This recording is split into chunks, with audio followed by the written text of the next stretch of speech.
परम प्रेम श्री ठाकुर परम आराध्य जगतन श्री श्री परमा परम पूज्य पासी श्री बड़ता परम पूज्य पासी श्री आचार्य प्रणाम श्रावण परिक्रमा मातृसम्मेलन उपस्थित माँ मान मोर आंतरिक आहुति देती आज आम के मातृसम्मेलन सुजोग देते आम पंकजिनी प्रतिमा आउ सौदामिनी पाणीमा उभय परिवार पारिवारिक मंगल कामना कर परम दयाल परिचालना कर अनुरूप भाव सभी मंगल कामना कर परम दयाल परिचालना कर जहाँ माँ मन तो कहते मैंने मस जाक शुणुचे प्रकृति वास्तव करवा कथा ठाकुर पाखे जड़े भक्त आसी पचार ठाकुर समाज तथाकथित आम देखु बहुत ज्ञानी गुणी लोक धनी लोक संबंध परिवार सब धनी ज्ञानी गुणी लोक मैंने बहुत अन्याय करके भी बहुत सुखरे अच्छा ठाकुर आमे मैंने तथाकथित साधारण लोक कि समाज हीन व्यक्ति मैंने आपन को धरिकी चली मैंने पूजा करके चलीचु ठाकुर ठाकुर सागे सागे कथा कथा कौन कहलु तमें मैंने सब मैंने साधारण लोक तमें मैंने समाज कम स्तर निम्न स्तर लोक सागे सागे देखिए से लोकटा छांचुड़ी ओढ़ौनी घर ओढ़ौची से तार केते भाग्य थिला से पुरुषोत्तम दरबार आज ओढ़ौची जो कहूँ तुम मैंने केते मनीषर केते जन्म माने प्रारंभ कटी केते सुकर्म करते से पुरुष मैंने गुरु ग्रहण करके गुरुकर सेवा करके जीवन में चले तू जो ये जो कही जाऊन समाज में सब माने धनी लोक संभ्रांत परिवार लोक सब अन्याय नीति करके भलरे रहउचंती से कर्मफल पूर्व जन्म से भल कर्म करते तार फल पाउचंती तो से केते वर्ष देखीचु 30 40 50 वर्ष देखीचु तापर कर्मर फल से समस्ते पाइबे मनीष हूँ देवता हूँ जन्मे जन्म माने जन्म पर जन्म आ जीवन सारा जी जो कर्म करी प्रारब्ध कर्मर फल से पाइब ही पाइब आज आम मैंने माने प्रारब्ध कटिले से भल रोचे से भाग्य अच्छे तुम मैंने भल रास्ता आस भल गुरु को धरिकी ठीक चलुच केते जनकर भाग्य सहजरे चलुचंती जो गुरु को ग्रहण कर चलुचंती ये जो कहते आम जदि कहबू क्या माने पर पुओ दीक्षा नवा कथा गुरु को सहजरे माने ग्रहण करके प्रदर्शित मार्ग चलवा कथा समस्त कहे नाई खाऊ काली की नबू आसवे शुणे दीक्षा ना भल लगुच जदि भल लगुच माने दीक्षा नियो ना नाई पारिबुन कौन एत कौन कष्ट सब मैंने सब जिन मनीष असंभव बोली किसी नहीं समस्ते पार्टी पार जी जी पार मैं समस्त कौन सब किसी पार जी जी पार से करू करू अभ्यस्त हम गोटे लाइन आसीज करू करवा भितर तार से तार करवाटा मार्जित हम से उन्नत हम कह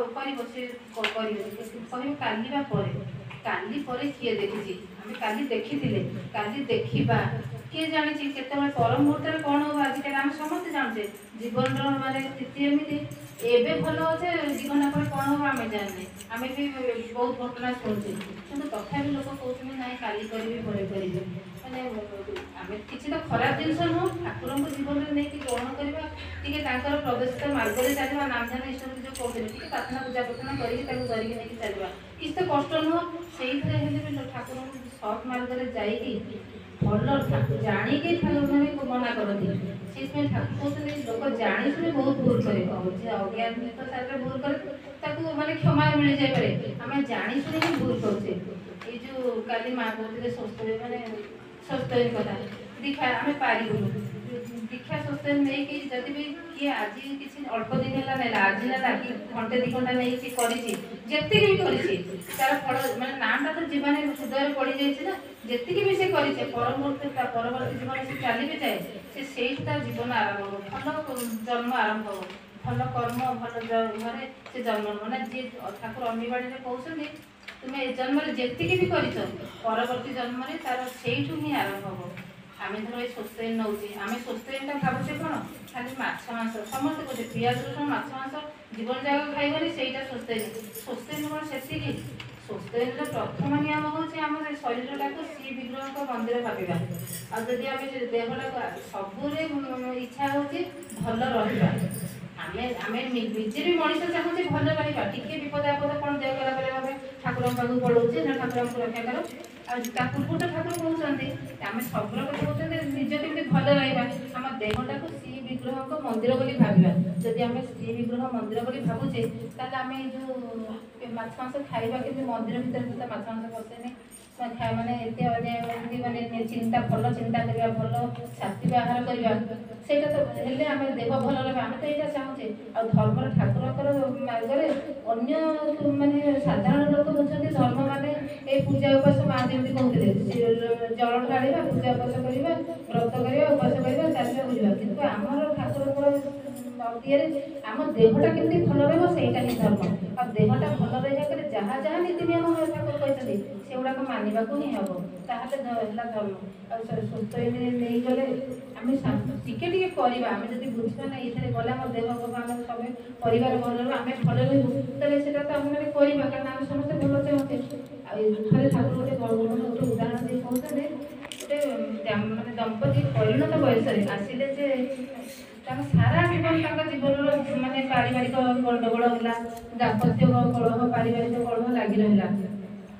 ପରିଣତ ବୟସରେ ସେମାନେ ଆସିଲେ, ଦୀକ୍ଷା ନେଲେ, ଆଉ ତାଙ୍କର ଏତେ ପରିବର୍ତ୍ତନ ହେଲା, ସେମାନେ ମାନେ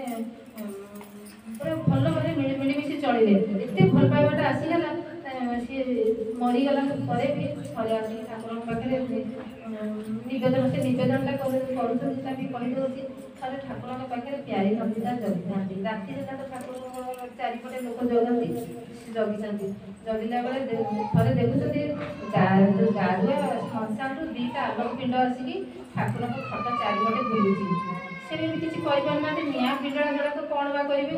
ସିଏ ଠାକୁରଙ୍କୁ ପଚାରିଲେ, ତା ପରଦିନ ଠାକୁର ଉଠିକି କ'ଣ ସବୁ ବସିକି ଆଳାପ ଆଲୋଚନା କଲେ। ସେତେବେଳେ ପଚାରିଲେ, ଠାକୁର ଆପଣ କାଲି ଶୋଇଥିଲେ, ଶୋଇଥିଲା ସମୟରେ ଦୁଇଟା ଆଲୋକ ପିଣ୍ଡ ଆସିକି ମାନେ ନିଆଁ ମାନେ ଯୋଡ଼େ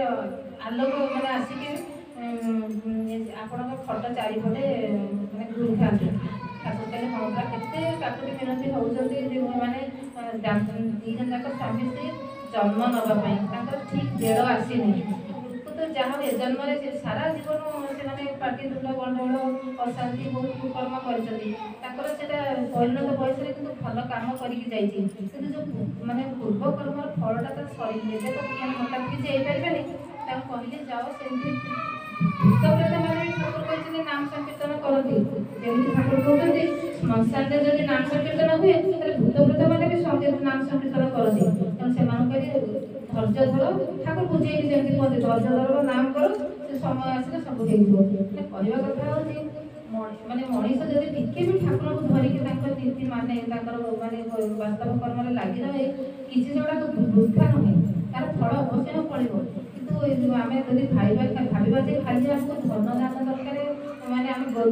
ମାନେ ପଇସା ଦରକାର, ତାହେଲେ ସେଇଟା ନୁହେଁ। ଜୀବନର ଉଦ୍ଦେଶ୍ୟ ଖାଲି ପଇସା ଦେଇକି ସୁଖରେ ରହିବାରେ। ସୁଖ ଶାନ୍ତି ଅଛି, ମାନେ ପଇସା ଥାଇପାରେ କାହାର, କିନ୍ତୁ ପାରିବାରିକ ସୁଖ ବା ମାନସିକ ଶାନ୍ତି ଏଇ ମାନେ ଧର୍ମ ମାର୍ଗରେ ମିଳିବ। ଏଇଟା ମୁଁ